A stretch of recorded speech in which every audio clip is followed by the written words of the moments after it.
Houston, say again, please. Houston, we've had a problem. Hey there folks, welcome you all to this first podcast of mine, or a spoilercast as it's going to be. If you have not played The Last of Us Part 2 and you do not want things spoiled, this is not the place for you. Please do come back when you've played the game. I'm going to get that right out of the way first. So this will be, for anyone who follows the channel, this will come as a little bit of a surprise because you were probably expecting a Flagons Up Friday vlog, which is what I normally do on a Friday. But what I've decided to do, although having said that, I'll probably have recorded a Flagons Up Friday vlog and posted that up first. But it'll be a shorter one because I'll have been recording this beforehand. I wanted to do a special chat about The Last of Us Part 2, my experience playing it. The ups, the downs, lots of downs. Not downs, not in a bad way, downs story-wise. And I wanted to do it in more of a podcast-type way rather than what I normally do. Like, all the stuff I do chatting to you guys with me on camera has always been a vlog up to this point. And, you know, well, outside of some live streaming, that sort of stuff. So I thought, because I really wanted to get into as much of the nitty-gritty of this spoiler cast as I could, I wanted to sort of kick it off by starting a new podcast type thing where I have the microphone set up so that my voice is much clearer because the microphone is much closer to me. When I do the vlogs, I tend to have the microphone at a really high sensitivity and then have it far away from me so you guys don't see it, but the sound quality is still better than it would be on a camcorder or what have you. So I wanted this to be a proper chit-chat about The Last of Us Part 2 and my experience playing it and my thoughts on the whole thing, right? Now, I did a little bit of a... I was probably about halfway through the game last week when I did my... I didn't do a full Flagons Up Friday vlog last week. It was one of the cheap ones on my phone, and I had hit this point, and we're going to talk about these breaking points with the game. There's two of them. So we're going to get stuck right into it. So I thought instead of doing... I thought I would do these podcasts like this. Now, I hope you appreciate this, people. I've got all the screenshots that I took while I was playing the game going away in a little slideshow by me. You have no idea how difficult it was to get this set up. I thought it would be dead easy because I've got a really smart TV, or I thought it was smart, people. I thought it was smart. But when it came to doing a slideshow, it couldn't bloody do it.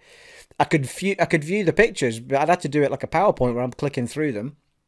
I then saw, well, the PlayStation might be able to do it, and I couldn't find a way of doing it on there either. And then I thought, well, I found two ways of doing it in the end. I had to hook my laptop up, which is behind me here, via HDMI to the TV, and that's fine. So either Media Player can do it, but the transition between the pictures was a bit clunky. And then I found Photos does it on Windows 10. So that's basically Windows 10 nicely transitioning between all my screenshots. I have no idea of when it gets to the end of the 300 and odd screenshots that I've taken, whether or not it will stop. If it does, I will see it in the camera and I will just turn around and start it all again for you. But there's a lot of different images that I took, or it was the trophy win, trophies popping up, that sort of stuff. Anyway, I hope you appreciate this as a slightly different... I wanted to do the podcasts in a different way with the camera. I'm in the same room, but I would normally do the vlogs just to the left of me here, where the window is and all the bits behind me and all that. But I thought this would be nice with the screenshots while I'm talking about the game and my experience of it. How much of that you see, I've got no idea. But I wanted the podcast, I am going to post this up as podcast 1, you know, Spoilercast Last of Us Part 2, or something of the ilk. So it'll be posted up like that. And for anything I do that I want to be a podcast about a specific thing, or things that aren't part of a Friday, Flagons Up Friday general chinwag, then I'll do it like this. It might not be exactly the same with the screenshots, but I mean, I've brought down... It's nice actually to be doing this in a nice proper comfy office chair that cost me a fortune that I never use. Because when I'm working at work, I always work in the beanbag with the laptop on my knee, so I don't use the desk upstairs anymore. Because I used to have a PC, but with the laptop it's so easy to sit in the beanbag and do it. So this office chair is brilliant, and I've just brought it down. I mean, it looks fine on camera, but I'm sat in the middle of a living room with my TV behind me, you know, on this office chair. Anyway, I digress enough, people. This podcast is about The Last of Us Part 2. So, I've broken it all down here. I thought last night, I finished the game on Wednesday night, and I thought, there was so much to take in. I mean, it was just incredible. I'm going to apologize in advance for missing stuff, for not maybe doing it in an order that people want, but when I started trying to take notes down for it, they're just so long. Can't really show you there, but they're just so long because I wanted to kind of discuss things in order as they happened, and then I kind of couldn't remember when certain things happened in the flow of thing. Anyway, I've done my best, but it turned out a bloody essay of list, an essay of list points, if you will. But before we get on to The Last of Us Part 2, I think it's important to talk about The Last of Us Part 1 a little bit. I've still got me Flagging Up Friday beer here, so when I do record the Flagging Up Friday vlog after this, I might be a bit slurrier, people.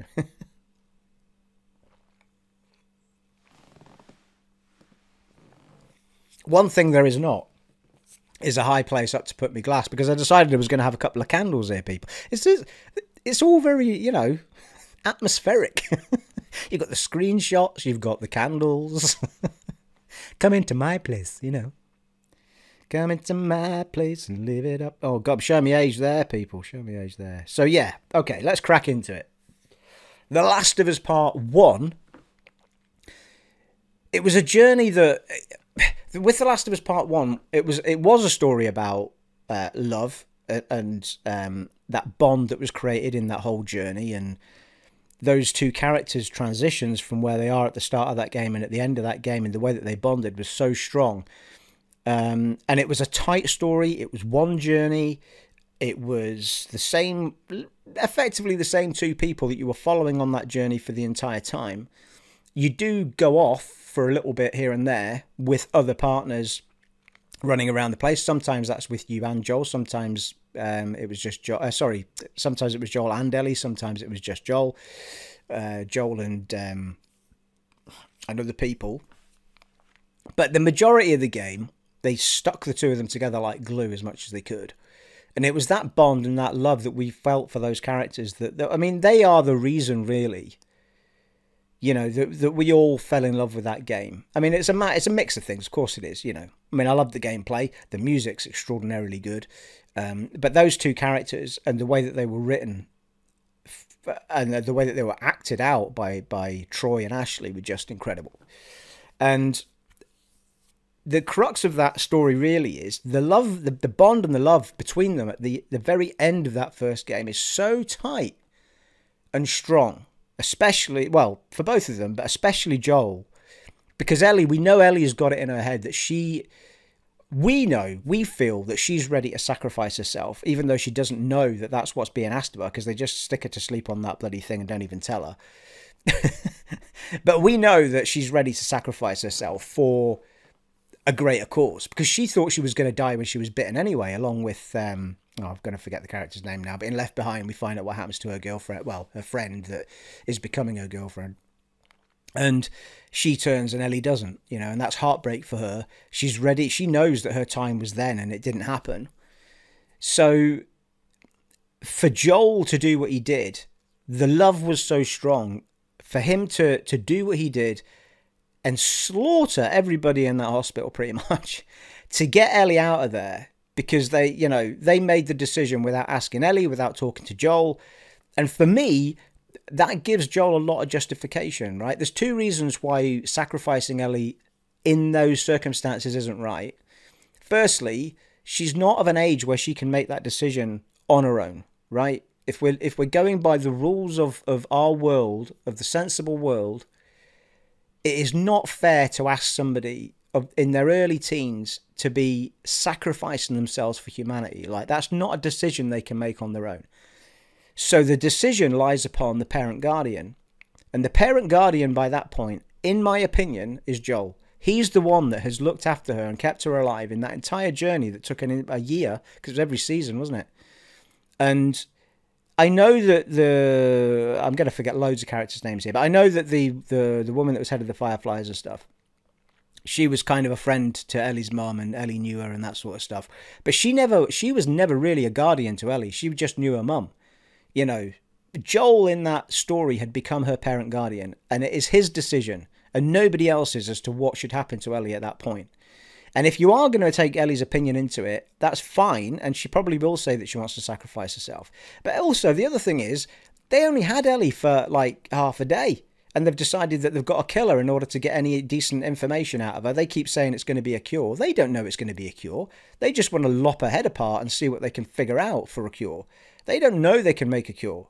So there is no justification in my mind, and this is me saying this before we go on to The Last of Us Part 2, that would have made it okay to be killing Ellie on a surgical table based on the fact that the surgeon is just overly keen on getting into Ellie's head and finding out why she's immune. Like, looking at a couple of x-rays and... What? You don't slaughter a child simply because you want to get to a quick result. The world's already to shit, people. You don't need to be doing that. Like, she's not going anywhere. Joel wasn't going to rip her away anywhere. Just study. You don't need to be killing people. So those are my feelings on the first one. So when Joel actually does what he does and he slaughters all of those people, and then, you know, in the actions that you take, I mean, the game forces you to shoot that doctor and shoot all the people before him, and the nurses, I think, if I remember rightly, but definitely the doctor. Everyone in that room gets slaughtered, I'm sure they do. And I don't feel that this story for The Last of Us Part 2 could have been anything else than it was, because you have to see what the repercussions are for actions like that. It's all very well that you don't want Ellie to die, and you've made the decision, and hell or high water, you are gonna get her out of there. Hell and high water, who's she? And that's the decision he made, and there was no way he was letting that girl die. And there was the whole, comparison to his daughter, and obviously that he didn't get the chance to be a dad to her because she died on Outbreak Day and all that sort of stuff. A dad to her through life, certainly she didn't even reach the age that Ellie was at. She was younger than Ellie. But he sees the parallel between his daughter and Ellie almost immediately when he's travelling with her. And it's almost the reason he doesn't want to take the job on, in my opinion. But when he does what he does in the first game, and Ellie asks him when they get back, and he says to her, nah, it was loads of folk that they could work with. They didn't need you, so I just took you out. She knows that you don't wake up in a surgical gown in the back of a car if you've been taken out of there appropriately with everyone's agreement. She knows, and it's haunted her. And it continues to haunt her all the way up till we get this game, in the time that we don't play as her, because that's the feeling you get when you get into this, and the flashbacks that come with it. So that all said, there has to be repercussions, and the game was left open to that. The very end of that game was Ellie asking him that question, and he answers her with an absolute lie, and she says, okay, and it ends. You can see it written all over her face that she still doesn't believe him, and that he's done something. So, and I think she knows. You can almost feel it in her that she knows that he's done it. He's done something because of the way he feels about her, and she knows it. But she just can't get him to say it. And this game taps into that as well. So the first game it's a tight, linear, it's a story you follow all the way. It never diverts from its path. It never takes you off to play as other people. It never, it is a tight little story, and you bond with these two characters so strongly that it's no wonder that one of the breaking points comes up in the game. For me, anyway. And for a lot of other people as well. Didn't happen for my son, Aaron Brute. He had the opposite to me. That's not a strange occurrence. He often has the opposite effect to me. Seems to be the way it works with the two of us.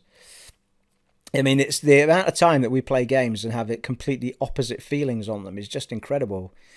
And it's good because it makes for great conversation. When, agreeing on everything would be quite dull in life, wouldn't it? But, I mean, we literally, there was night after night after night for about a week there that we were just texting each other constantly about, I don't believe that, I don't agree with that, and, And it's, honestly, there's not a game or games that have made me, or anyone else, in my opinion, but anyone think and feel and constantly question stuff after finishing it, or even while you're playing it. So anyway, so we move on to The Last of Us Part 2. With all of that in mind, and the way that game ended, and the way that story travelled, I personally, right, I never saw the leaks. I never knew what was going to happen. But I knew that, and again, if you've got this far, you didn't see my first message. Spoilers, people. It's full of spoilers, this. I'm going to be talking about everything that happens in The Last of Us Part 2. So please go away if you don't want spoilers. I love you, but come back when you've played the game. Or watch the Friday Flagons Up Friday if I manage one. So that's it. You've had your warning. I'm now going to start spoiling the game.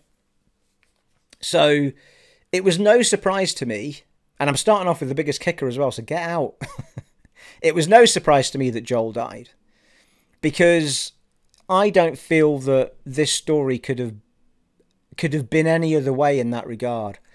The impact of what Joel did had to have a massive repercussion, and that massive repercussion was always going to be vengeance, in my opinion.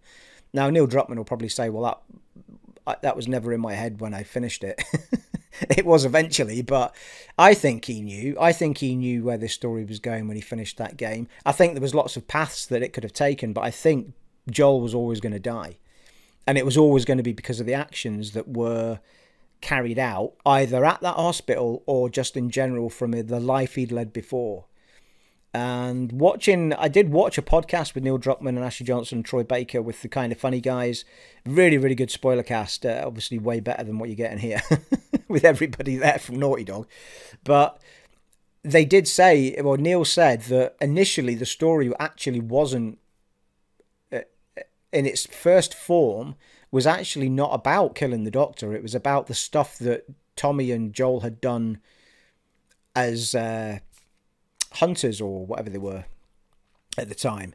So that quickly turned into, but what about the ramifications? And that really doesn't fit into the original journey anyway, nor does it make Ellie any kind of part of that. So I think they quite quickly must have gone to, well, what about what he did in the main story, you know? So that quickly turned into that.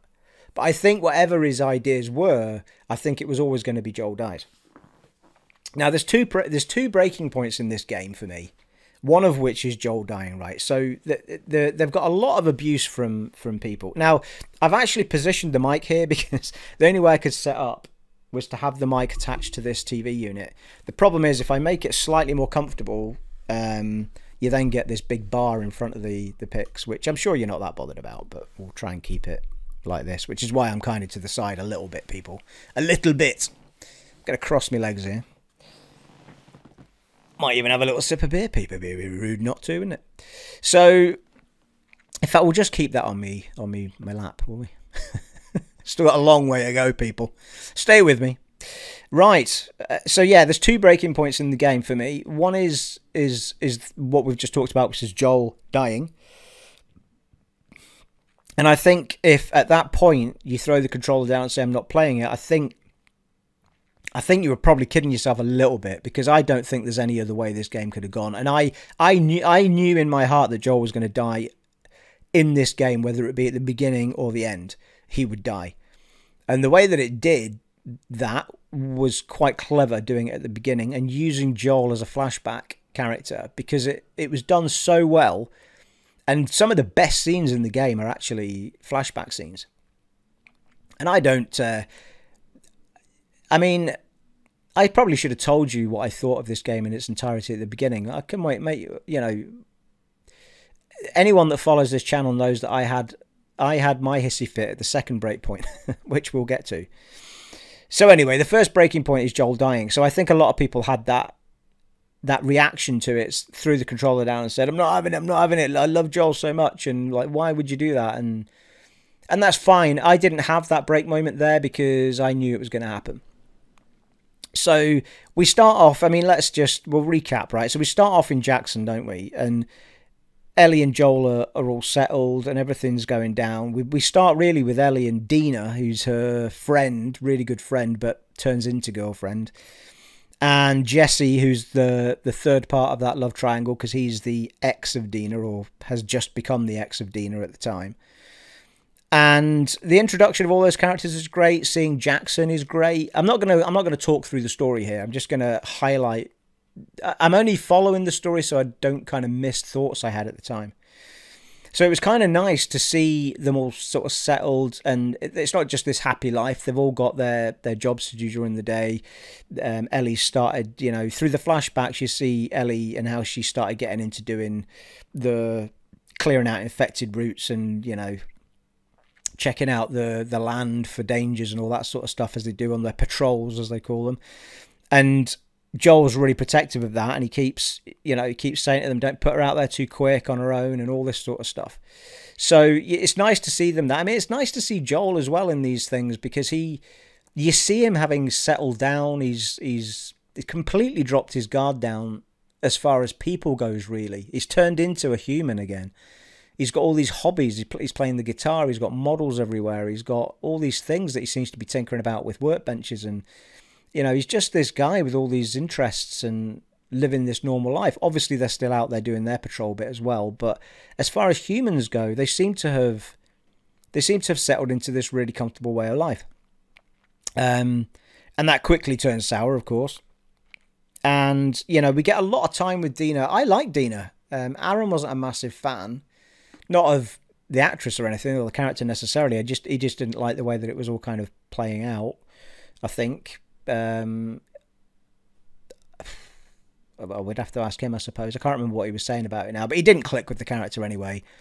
And I found it quite nice, because it was funny, because watching the two of them, Dina was actually the Ellie of the original game, because it's Dina that's constantly making wisecracks and Ellie that's constantly having this more serious kind of tone to what she's doing, because we get to play with them sort of doing their patrol and, you know, falling more in love and all that sort of stuff. And it's during one of the patrols, isn't it? Yeah, it is. During one of their patrols, you know, they notice that... I'm trying to see, this is where I forget. I can't remember if the flashback comes first. If the flash sideways comes first of Tommy and Joel getting caught short with all of the infected and stumbling across Abby, who we'll talk about in a minute. But anyway, at some point in the patrol, they realise that Joel and Tommy have not come back from their patrol. So they all go off, try to find what's happened to them. But yeah, no, it is. It's after we kind of know a little bit of what's happened with Joel. It's not quite after he's had the big moment yet. So at that point, yeah, that's right, actually. No, that is right. Because we get to, there's a scene, isn't there? There's a scene where they hit that pot den. There's all that pot being grown. And it goes to this cutscene where they get smoochy, and then it cuts off to Joel and Tommy, I think. And they get caught. No, it doesn't. That's a complete and utter lie. It cuts off to Abby, who is the new character in the game, and played by Laura Bailey, who's in a lot of things, and she's awesome. And I mean, Abby is built like a brick shithouse, people. Isn't she? I mean, she's bloody built like. And I'll tell you, I have seen a few girls down the gym built pretty much like that. Like, you know what I mean? It's bloody awesome when they pump themselves up like that, like bloody hellfire. But she's a machine, right? And we find out why she's a machine as we kind of go through that story. But this is our first taste of Abby. Now, when I first talked about the game after my first night of playing it, I had a little bit of a strop on, because I was like, oh, why am I playing as this Abby character?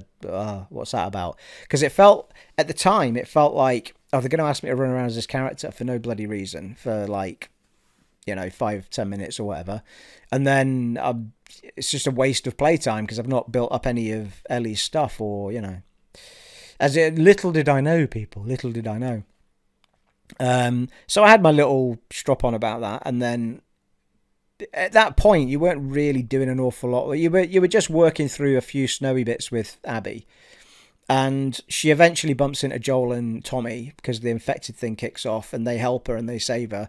They end up going back to where all her team are, and that's when they figure out that Abby's crew have all gone specifically to Jackson to find them. There is a cutscene right at the beginning of playing as Abby where you start to realise that. There's a cutscene where they're looking over Jackson and they're like, oh, bloody hellfire, it's a proper big town. How are we gonna do this? How are we gonna do that? And at that point you get the sense that they're there for a reason, and it's not a good one.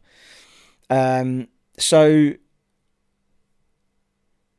it's an interesting piece because they help Abby out of a really tight spot. They end up in that place, and the minute everything's fine until Tommy says, "I'm Tommy and this is my brother Joel," and the minute they say Joel Miller or whatever it is, it all kicks off. Abby, because they're like, "Oh, you're acting like you know us or something," and she goes, "That's because we do," and she shoots his bloody kneecap off effectively. Bloody brutal. And then proceeds to sort of beat him with golf clubs and stuff. And then we flash back to Ellie and Dina, and that's when it's like, oh, they've not come back and blah blah blah. And Ellie goes running around, finds the trail, ends up in there, gets captured as well, gets beaten down to the floor, and basically has to watch Joel get beaten to death with a golf club by Abby, who at this point you have no like for her at all, and that's the point. Like, you're looking at this character like, what an evil bitch, like how could she do that to this guy that we all love and adore after that first game? It is just outrageous, like, you know. So you have nothing but hate for her at that point. And interestingly, at that point, which is an important one, other members of that crew are ready to kill Ellie and Tommy as well, who are both there. And Abby specifically says, "No, I'm not having that. Like, we've done what we were here to do. We're going now. We don't kill anyone else." And it's important that. It's important because she's not a murderous person that wants to go around slaughtering people. She was there specifically for the revenge of her father, which we find out later was the doctor in that hospital at the end of the first game. And in the end, this story is actually the same journey of two people. They're just at different points of that journey, effectively, because Abby gets her redemption. Well, not redemption. She gets her vengeance because she kills Joel, but she realizes that it doesn't actually help her in any way whatsoever. It's like, you know, it doesn't bring her dad back. It doesn't cure the pain, and it doesn't seem to help, but it doesn't do anything but haunt her, really. So, you know, it's important, all of that. Then, of course, we go on the immediate revenge story because we don't know anything about Abby at this point other than she's just murdered Joel and we all hate her. So we go on this journey to Seattle, and Tommy goes off first. He actually runs off to try and do it by himself without Ellie and anyone else getting involved.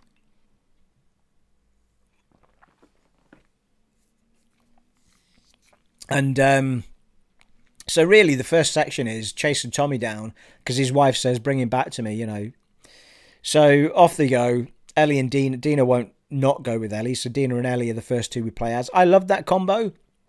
And I thought it was a little bit like the first area you get to in Seattle. Is it before? Yeah, it is before you get in there, isn't it? There's a big open section anyway. You get a map and, you know, you mark stuff down in it and all that.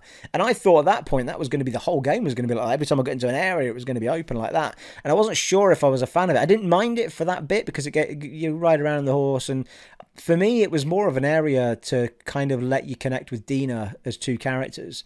Because it was a lot of that in-game conversation as you're running around and stuff, and jokes and chit-chat and love. And so for me, that's what that section was about. It gets you used to the gameplay again. It's an interesting enough section. It gives you stuff to go and loot for and get your stocks built up.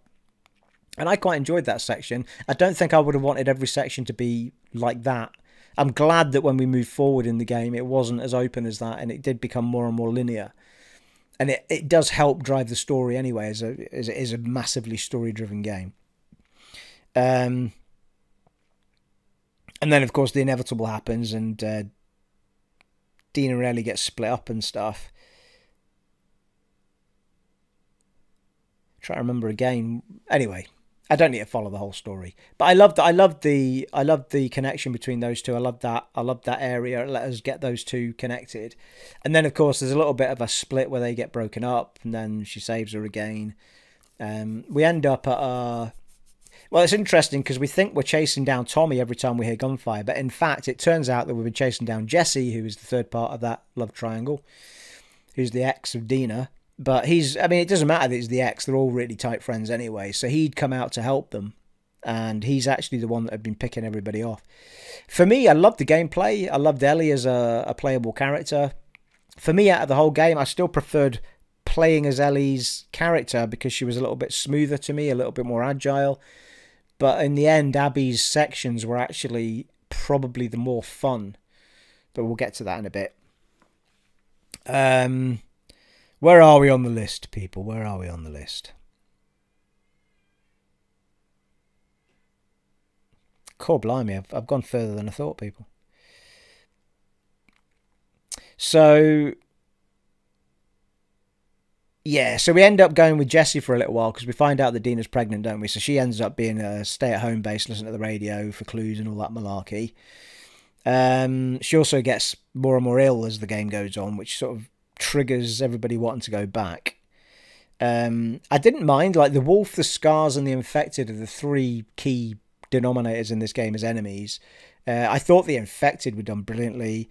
I wasn't a massive fan of fighting the wolf. I think it was because the dogs frustrated me and it felt a little bit...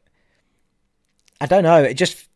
I know it is what it is, and it just... But it didn't feel that interesting. But I really enjoyed fighting the scars and the infected. The scars, I felt like fighting them was like being Rambo in the jungle. It's like... it was awesome. And the infected fights just were so good. I mean, I just love them. The infected fights are always the most fun part for me. And they just got better and better, especially when you got to Abby's section.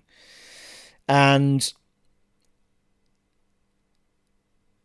where do we get to?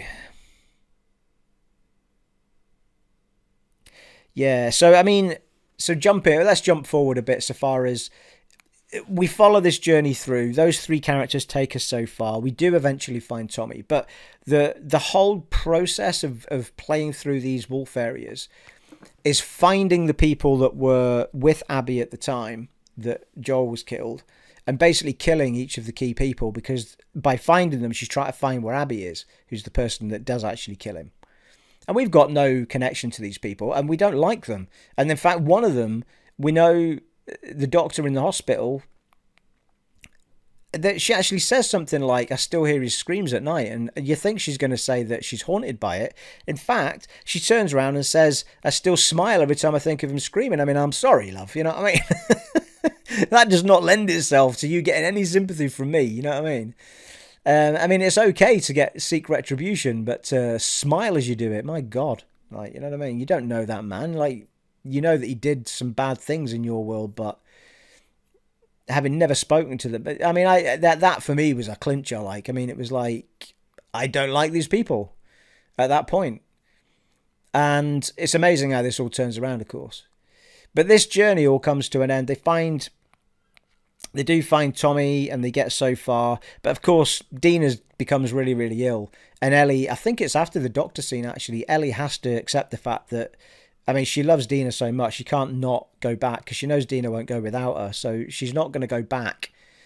She's not going to stay because she knows that Dina needs to get help. So, you know, at that point, they've pretty much decided that they're going to go back. And Abby's going to have to just be left alive, and that's that. And then it cuts, of course, to the end of that cutscene, and Abby's found them. And there's a big standoff in the theatre, isn't there? And at that point, this is the breaking point. This is the second breaking point of the game, and this is one that got me. It forces you to play that game as Abby again, right? So here's what happens, isn't it? You go from that scene where she's she's in the theatre, she's caught Tommy off guard, she's shot Jesse in the face, he's gone, and Ellie's got her hands up, and she's like, you know, I let you live, and you ruined it. I mean, she is so angry that she let them live, and this is the thanks that she's getting. I mean, I know she's killed Joel, but she specifically let them live because they weren't looking to slaughter people. They just wanted their vengeance on, you know. And then we get the flashback to her as a, what was Ellie, 13? 14, I think she was. She's the same age as Ellie. She's with her dad. And you know, you get this really cute little story with them, and then that ends up, the end of that cutscene ends up with them running to the hospital because Ellie's arrived and blah blah blah. They've got this girl with the cure, and then basically you've got a girl that's exactly the same age as Ellie that goes through this whole trauma of, they go back there, they get Ellie on the table. Then the next thing she knows is she walks into that theater and her dad's lying there dead. This guy Joel's killed her, and so there's where it all starts for her. This journey of vengeance, and we're now talking that her and Ellie are both 19. So and she is this machine because she's turned herself into a weapon that can kill Joel. That's basically what she's done. Her entire life has been about vengeance.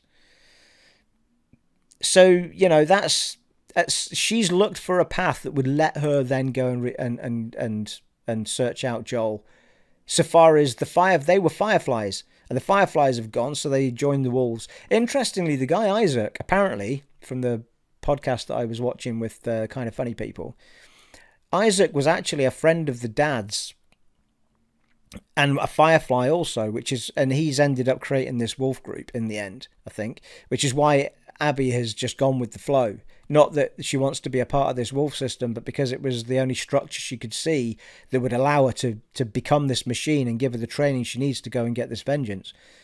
And that's been her story. But when we join Abby, after this flashback, it's then when I realised that the game was going to make me play as her, because at the beginning of the game we get Seattle Day 1, and we end it on Seattle Day 3 with that end cutscene in the theatre with the standoff, and then it goes after that cutscene with her dad, we get Seattle Day 1 and you're Abby. And I knew at that point it was going to be making me play as her for ages, because you could tell by what you needed to level up and everything.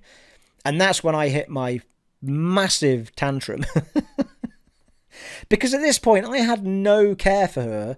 I had no connection to her. I had no want to play as a different character. I'd waited 7 years to play as Ellie properly.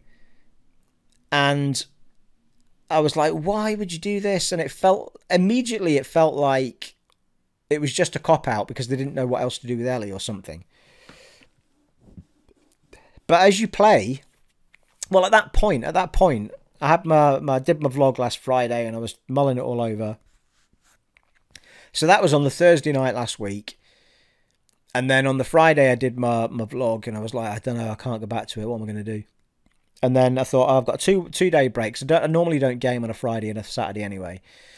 And then by Sunday, I was like, right, I felt really ready to crack in. I don't know what had happened, but I just felt ready. So that whole the whole tantrum I had vanished. It was almost like a reflux reaction to everything that a game had made me do. I mean, there's a few games that have made you do that. I mentioned Dead Space right at the beginning of Dead Space when it made you play as someone other than Isaac Clarke, that sort of stuff. And I was like, why? But if you stick with it and you play as her, it makes so much sense so quickly if you just stick with it. And not only that, she's got the most epic sections of action that you will find in that game.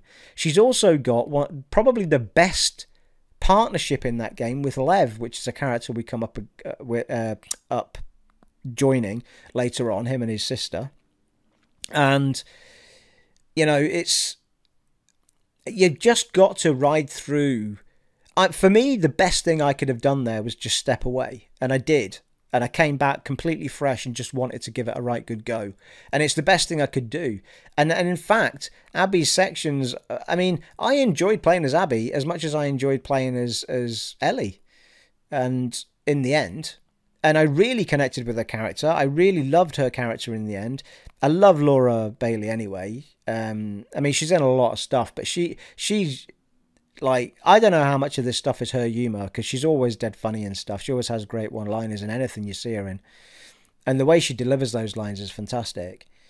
But it's absolutely amazing how connected you come to the character of Abby. And the other thing is, you've got the love triangle there as well, because you've got Abby and Owen, who have been friends, and...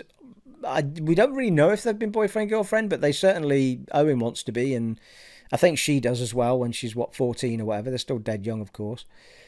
But it never came to fruition because of this vengeance that all Abby wanted to do was work out, to train, to, every time Owen tries to tap into some time of affection, she just doesn't want to do it because she wants to focus on getting her vengeance. And he ends up meeting this other girl, Mel. She's pregnant, heavily pregnant. So that love triangle's there. And we've slaughtered these people in the first part of that game, right? And you forget while you're playing it a little bit. It's like, oh, he's quiet now. I wonder what's going to happen there then. And you go, well, not much, because you slaughtered them, mate. You know what I mean? Like, you start in that, seeing Abby's journey, you start to feel really shitty about what Ellie's done. Like, it is not a good place. Like, and this game is taking you to a place that's making you feel really uncomfortable, because we fell in love with those two characters, irrelevant of what they did in that first game. We loved them. But when you're actually faced with the actions that they've done in that game, it makes perfect sense that you should really not like Ellie more than you should not like Abby. If you count, you can count on two fingers the people that Abby kills. You need 1,000 arms to, to count the people that Ellie and Joel have killed. In the cause of whatever it was at the time. So, who's the bad uns here?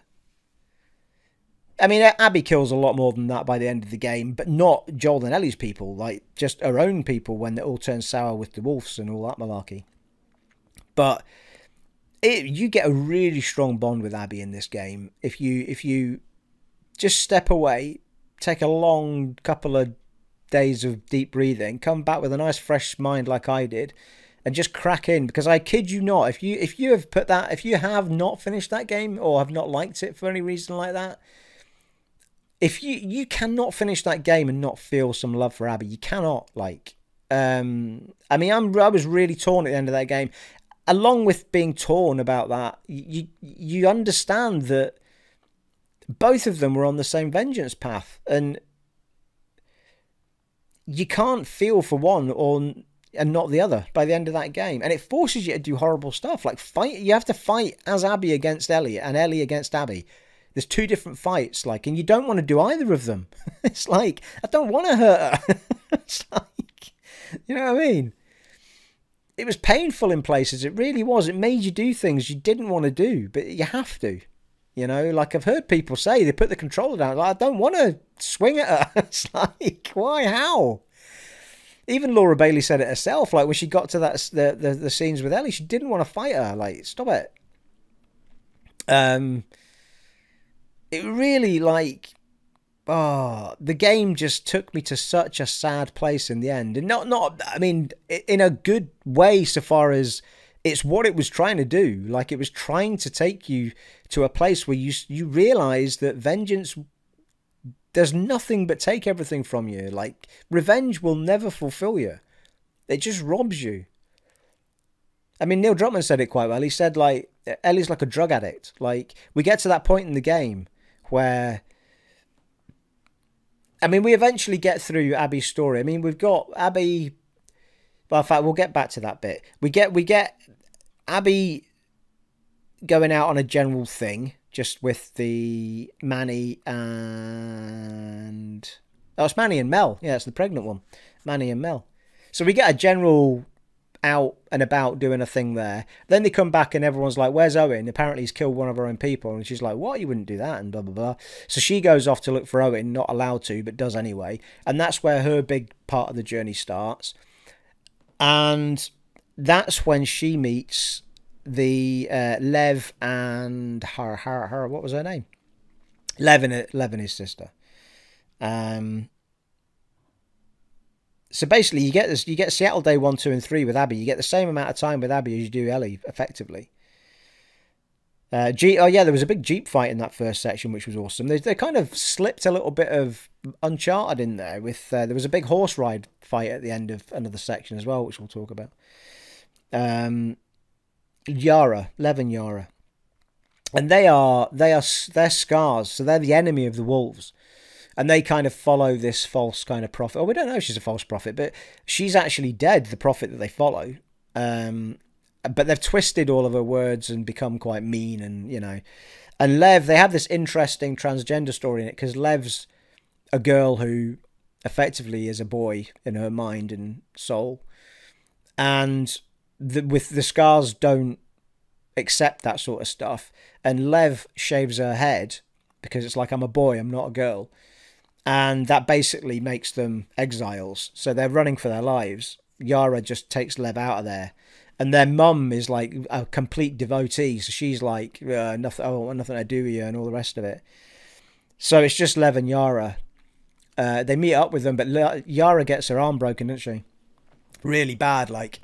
But anyway, the end crux of it all is that this bond between Lev and Abby kicks in, which Yara a little bit as well, but Yara gets done away with because when she takes out Isaac, I was killing myself laughing when that happened. Anyway, she helps them, and she leaves them there with Yara's arm killing her and all that malarkey. And Lev's, because they're not friendly at this point, and she's helped them, but Lev's still really untrusting. Cracking little bow fighter as well.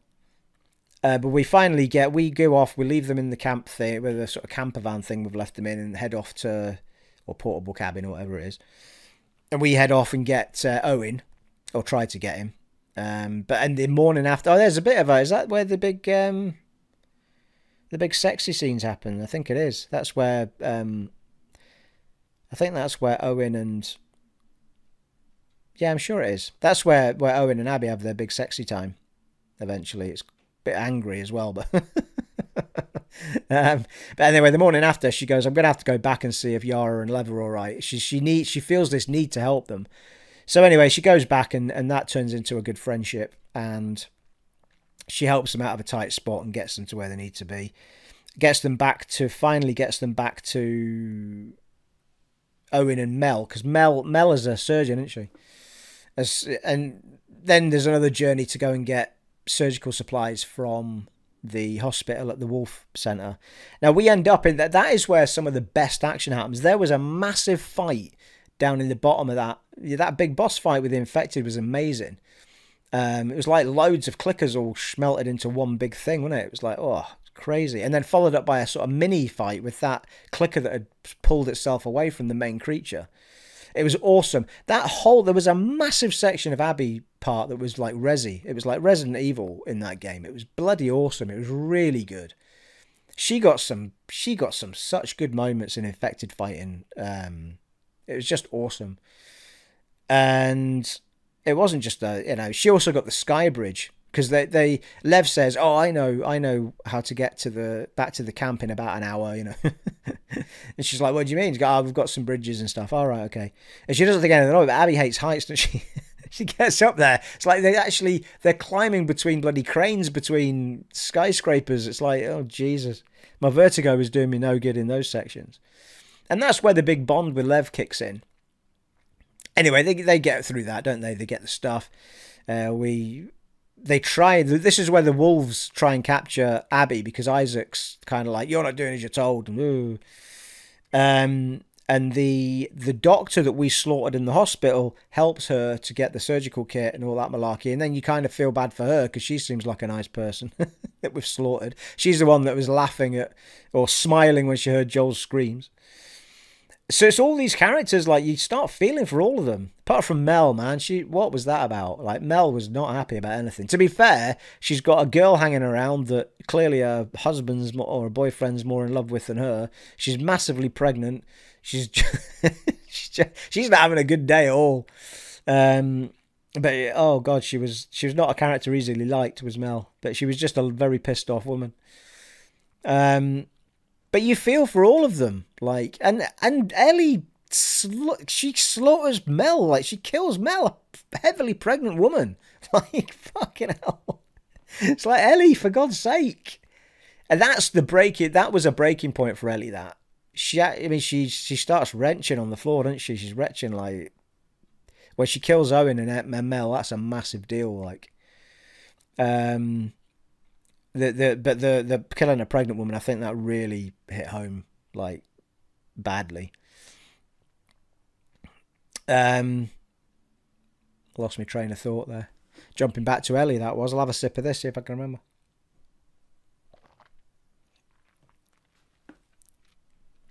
So yeah, so the tight relationship between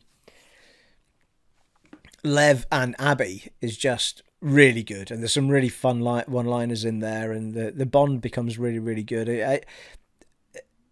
once they get back with the surgical kit, they have to lop Yara's arm off because it's all going gangrenous, or it will if they don't do it. And then Lev runs away because she wants to take him away, doesn't she, from Seattle altogether? But he's determined that he doesn't want to leave their mum behind. So that takes Yara and Abby on a journey to go and get Lev, because he nicks the boat and goes off to where their home. It's like a little island, isn't it? Where all the scars are, where their villages and stuff. So there's a big section. That was a good section, actually, taking on the scar through there. And while that's all happening, and Abby and Yara are going to get Lev, the wolf start doing a full-on attack on that island with the scars to try and take them out completely. And that was amazing, watching everything burning and battle scenes going on. They're all fighting each other. You're trying to get through it with Lev and Yara. And then Yara has her big moment because she's the one that Isaac's ready to kill us. The countdown, 1, 2, and he gets to 2 and chest just explodes and Yara's shot him from the ground, who immediately then gets shot herself. We grab Lev and off we go. And then there's a whole section in there that was just so much fun. But we end up on a horse with Lev riding through it all. I mean, it looked fantastic. It was so good. And then, of course, we get through all of that. We get back to the aquarium. And that's when she realises that Owen and Mel have been slaughtered. And they find the map. Now, here's an interesting thing, right? They find the map that Ellie dropped from the first section. Or sections, because she's marking stuff on it. Now, Aaron thinks it's Tommy that's dropped the map. She doesn't know anything about Ellie being there. And here's another thing as well. There was a section with Manny. Oh yeah, Manny gets bloody shot through the head, then he by Tommy. Now that whole section of that fight with Tommy, the sniper, her and Manny taking on the sniper, it didn't twig to me at all that was Tommy. Because when the cutscene happened where she's fighting Tommy, I didn't recognise him. It's like, it was Aaron that told me, like, I don't like Tommy anymore. He killed Manny and I like Manny. I was like, oh, was that Tommy? I completely missed a trick there. So it made perfect sense when he said it, of course. But, yeah, I mean, Manny was a great character. He could have been in it a bit more, to be fair. Kind of reminded me of the guy from Rogue One as well. So she realises that, well, she finds Owen and Mel slaughtered and finds the map. Aaron thinks it's Tommy. I'm like, she can tell from the map where they are because it says it's got the theatre and stuff on it. I'm not convinced that she knows that was Tommy from that one fight. Does she know that it's him? I think Aaron seems to think that Lev says something like, who was that, or something, and she says, I'll tell you later, or something. So he seems to think that she did know who it was, and she thinks it's Tommy, or she's recognised Tommy and thinks it's Tommy that's at the theatre and that's killed Mel and all that. And then, of course, we are back at the theatre after day 3 with Abby, in the showdown again. And that all kicks off. Things manage to wriggle free a little bit. Then we end up in there. It was that fight between Ellie and Abby, but we're playing as Abby. It was similar to the fight in the first one against what was his name? The guy that led the camp that they kidnapped Ellie and all that. You end up in that boss fight. You've got to sneak around that restaurant or whatever it was. I think it was a restaurant. So it was like that, but it was in the theatre, and you've got to keep listening to where Ellie is, and you've got to try and catch her and start punching her. And it was frustrating at the time because I didn't want to fight her.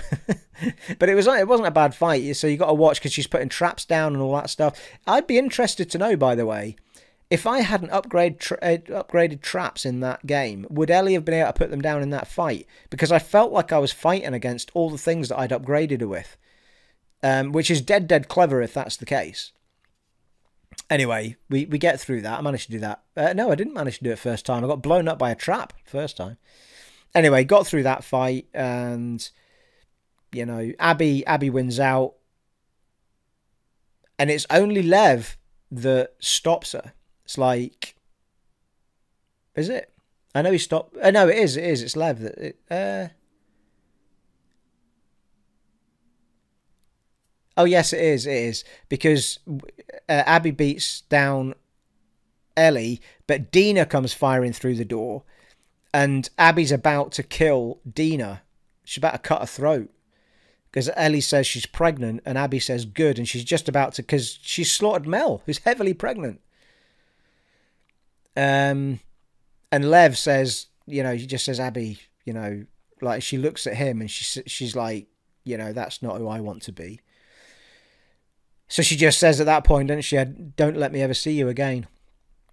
And then after that, we cut back. Now, I've actually lost track of what the year, what it was in months or years, but we now flash forward to Ellie and Dina living on a farm, not in Jackson, away from Jackson, on their own.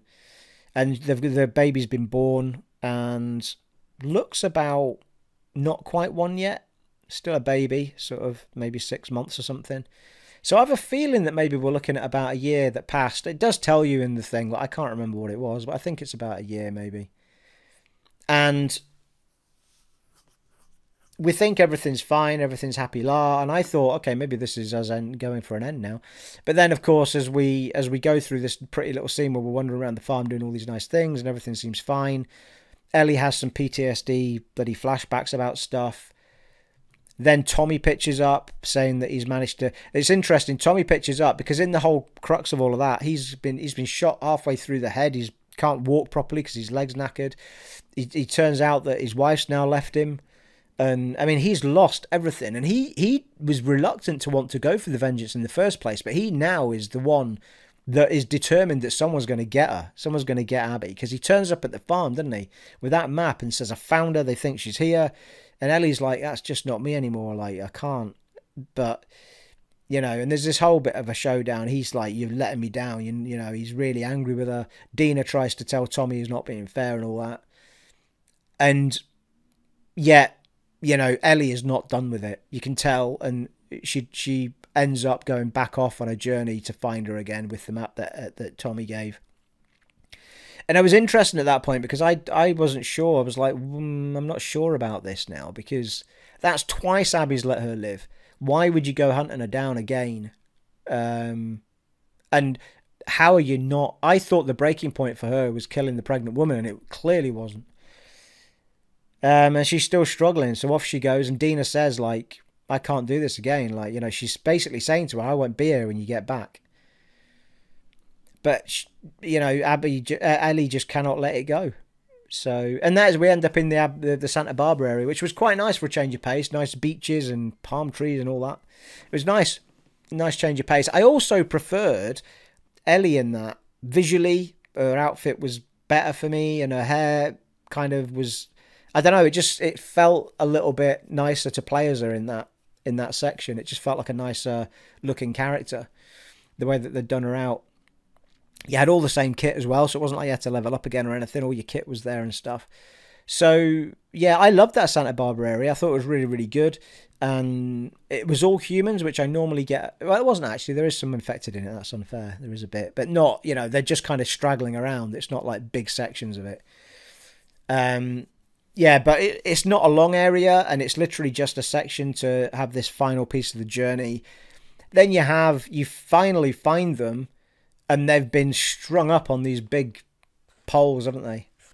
And at that point, right, when I was playing through this, I thought, if Ellie gets to the end of this and still kills her, then I'm going to be gutted because she's learnt nothing and she's come nowhere in this journey. And my whole point at that point was, I really hope that this journey is about Ellie finding peace and not killing her, because an understanding that the journey for both of them was the same. And that was my feeling on it. I just felt like she couldn't, when it comes to it, she won't kill her. And when she cut her down from that pole, I genuinely thought there wasn't even going to be a showdown. I thought they're walking to the boats. I think Ellie's done. I think she's done in. I think she realizes that she doesn't want it. But of course they get in the water and she says, I can't let you leave. And Abby doesn't want to fight her. She's like, I don't want to fight her. But she threatens Lev. She threatens to choke Lev, who they've cut down at this point as well. He was strung up as well. And, you know, so we have to fight Abby as Ellie. And again, we're in a position where I don't want to do this. I don't want to hurt her. You know what I mean? And the game's doing it again. It's making you do things you're really uncomfortable with and facing things you're really uncomfortable with. It's like, oh, it was so good at it, but it felt so uncomfortable. And in the end, of course, we know that she doesn't kill her. She's nearly killed her, drowning her in the water. And she lets her go. She sees the flashbacks of Joel while she's doing it. Interestingly to me, normally when she flashed back at Joel when she's sort of in a vengeance mode, it was when his face is all battered, he's lying on the floor, he's about to die with the golf club and stuff. In that scene, she flashes back to Joel sitting on the porch playing the guitar, happy. And for me, that felt like it had a meaning. And it was that something about that flashback to her made her stop, made her not want to be this person anymore. Yeah, it was tragic. And in the midst of all of that, Abby bites her two fingers off on this hand, these two little ones. And we haven't talked about the guitar playing all the way through this, but the minute that happened, I thought, well, that's a guitar playing out the window. It's like, and the guitar playing was a big deal in this. And it was really beautiful as well. And Ashley Johnson's voice is just so beautiful. And I heard that they had to, they said, like, you can't be this good. Like, you have to, you have to sing it not perfect. Like, you've got to be a normal sort of person singing away. So they had to try and make her sound a bit more, well, not rubbish is a bit harsh because it still sounds beautiful, but, you know, like a normal person, not like an amazing performer. But I love Ashley's voice is just gorgeous. That Aha song was just lovely. Of course, whenever she plays that, she plays the song that Joel first played on the guitar at the beginning with the flashback, and that was heartbreaking as well. The flashbacks with Joel are just incredible, absolutely incredible, and they were some of the most poignant parts of the game, as were the flashbacks with Abby and Owen to some degree.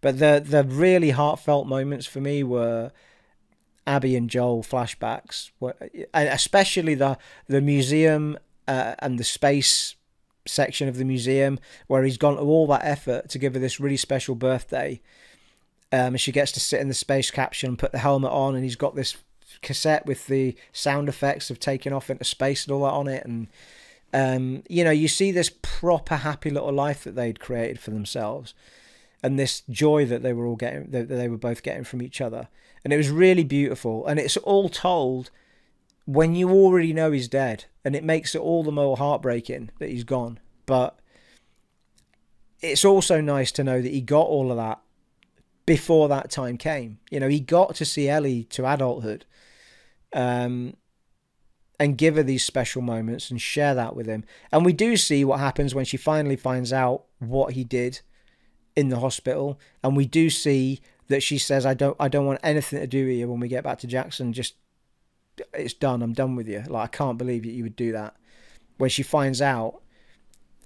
So the very last scene that we get, well, we'll get to that actually in a second. But so, you know, she's lost the two fingers. She's finally found something in her that's finally broken and said, I can't be this person anymore. I don't want to be this person. I don't want to kill this girl. And she's finally done. But sadly, she's found that peace when she's lost everything. And when she gets back to the farm, you see that Dina's gone. Ellie's stuffed in this little room with no note or anything. They just shoved all her stuff in a room. They're gone. All the furniture, everything's gone. There's nothing there. And she picks up her guitar, tries to play something, can't, because the two fingers have gone. She can't even play the guitar anymore, which was one of her loves. She's no home, really, because she can't go. But she doesn't. Well, I don't know. She probably won't want to go back to Jackson.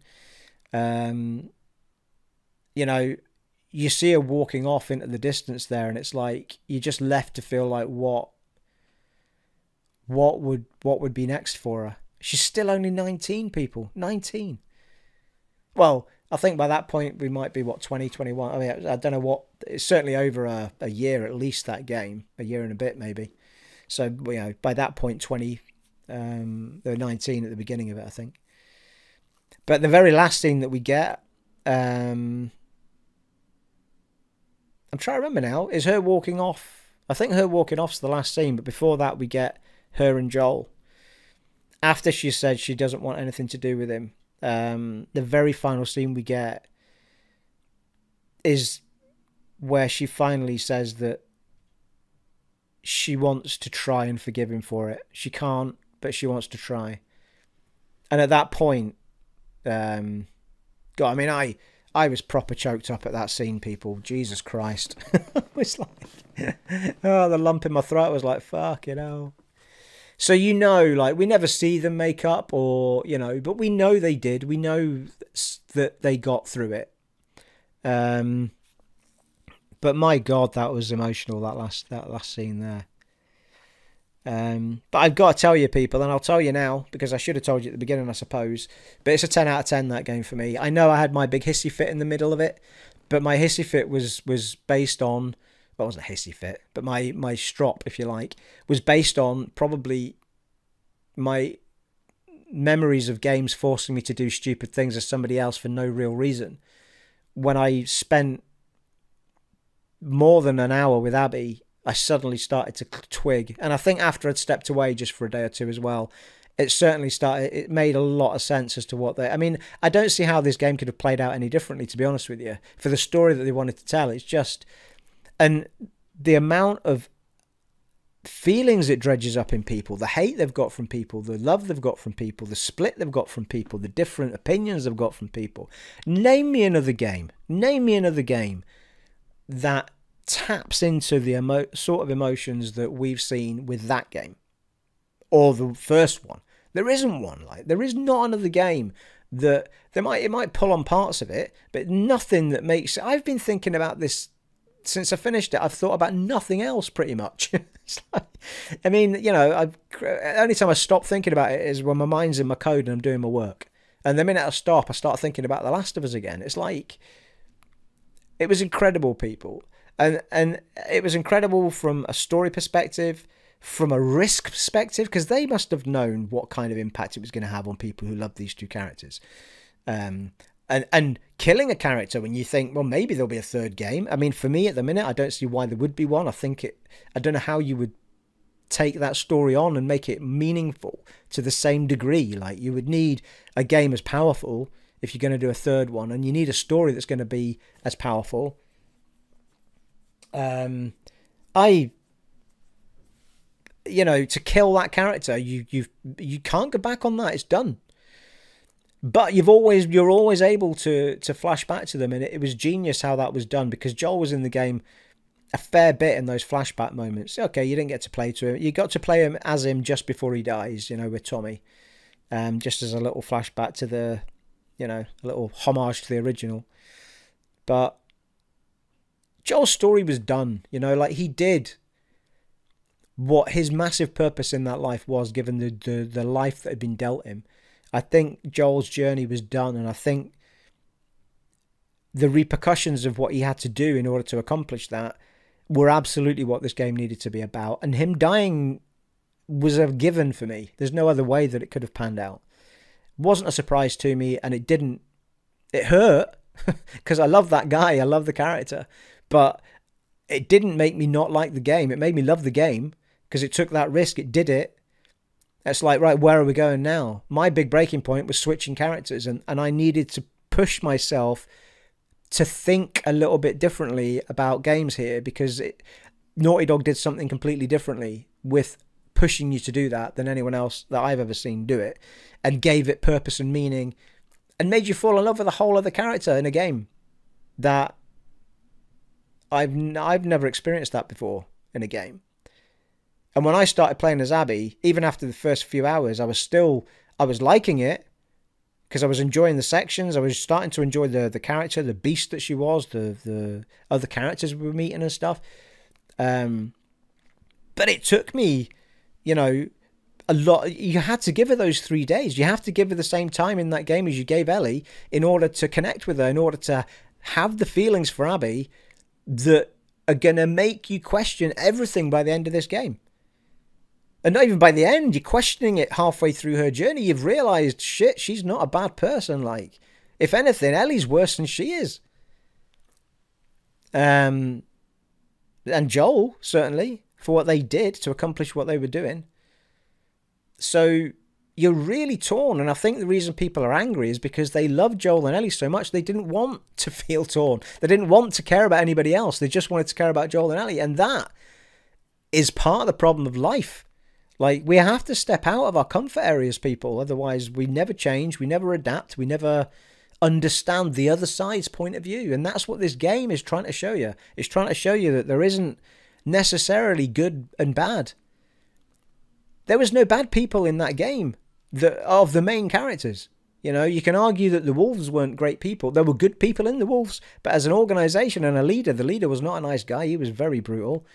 But everybody's doing things for what they believe is the right reason. But, you know, by the end of Abby's journey, she's done with the Wolves. She's turned against them. She's started to fight them because they try to, you know, they're not what she's about. She's about trying to find the Fireflies.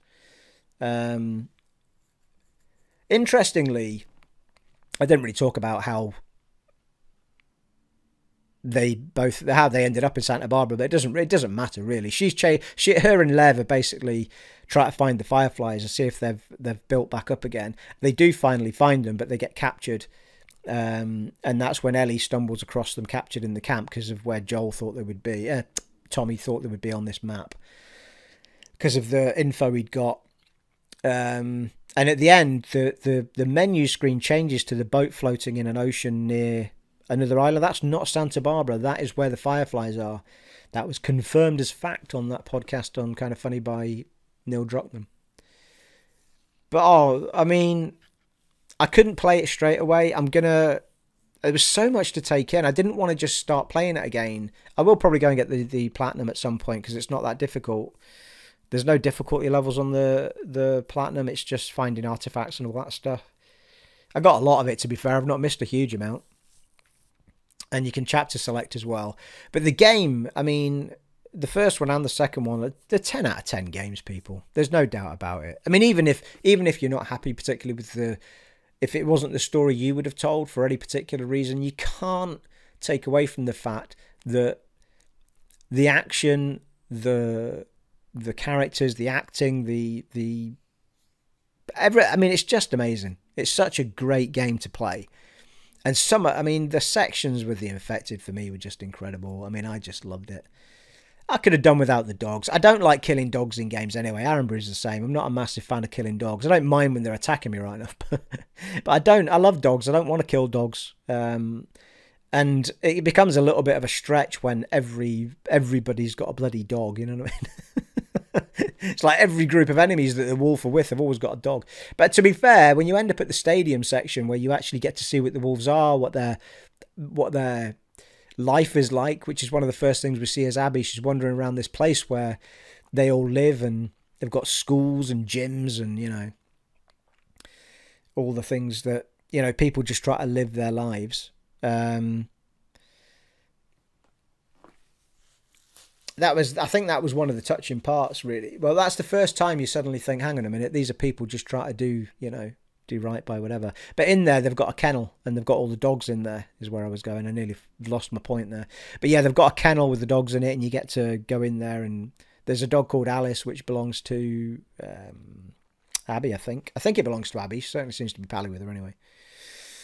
So, yeah, I mean, I've so many feelings about that game, and I was so gutted at the end of it for Ellie. I just was like, this can't be Ellie's life. After everything that Joel did, for the love of that girl, to give her a life of some form of life that would have been pleasant, which she got for a long time, but for her life to end up like that, you're kind of heartbroken at the end of it. It's like, God, I mean, you're happy in a way, in a very small way, that she's found that peace finally.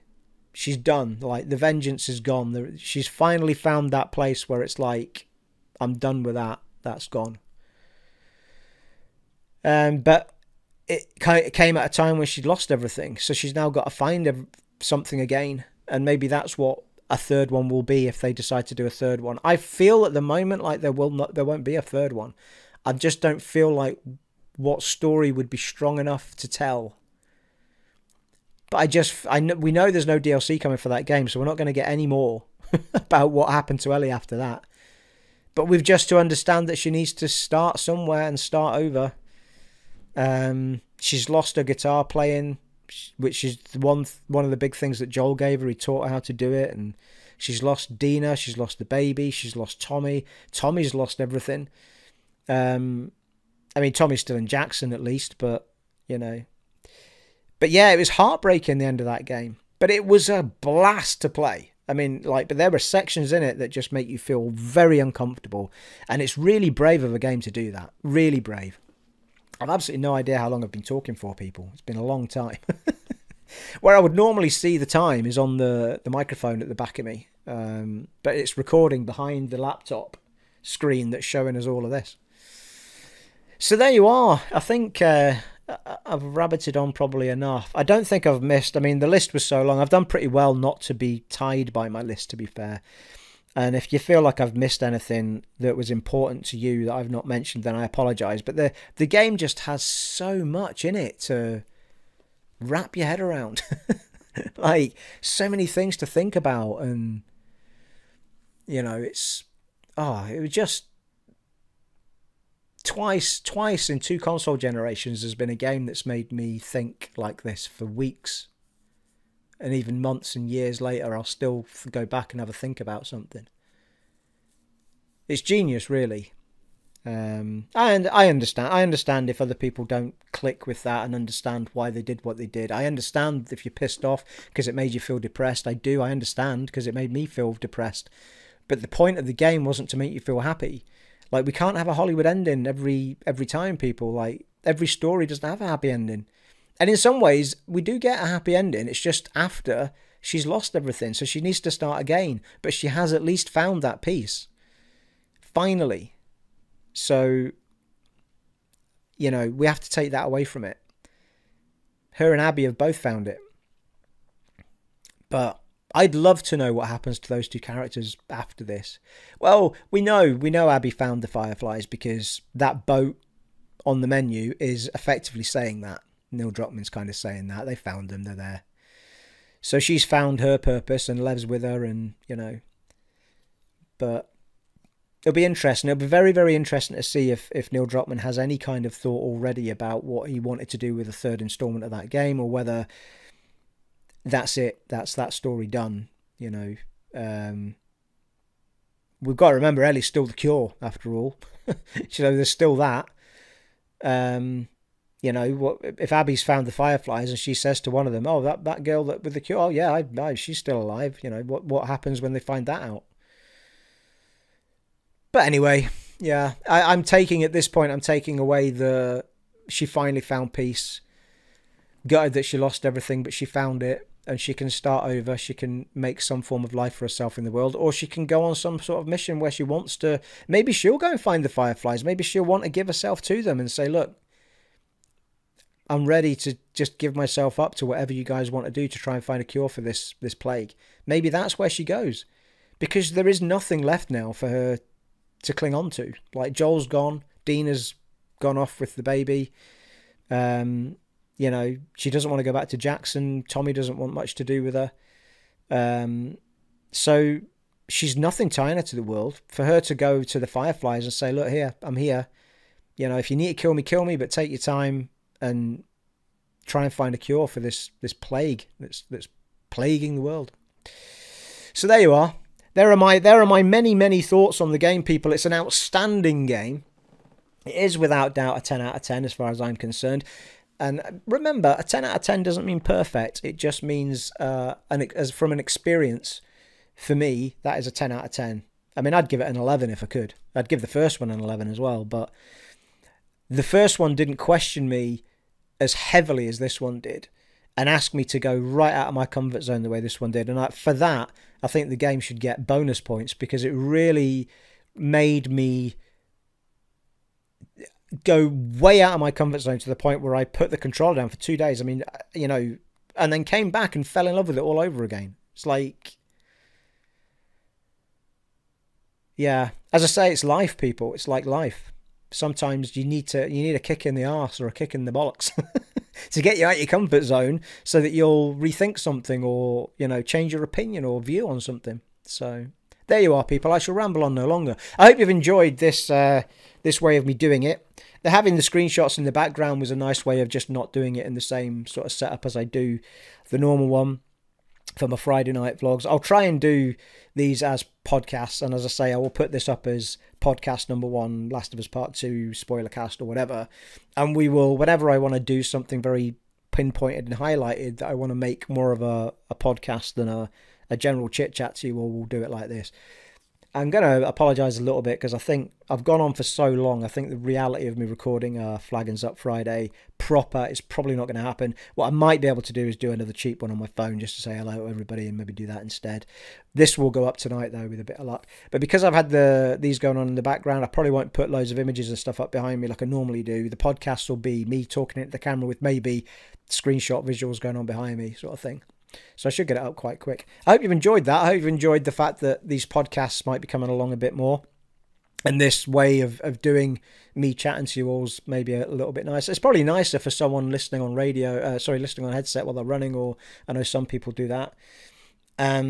Because you'll get the more crisp microphone sound because I've got the sensitivity proper and the mic closer to me and all that. So there you are.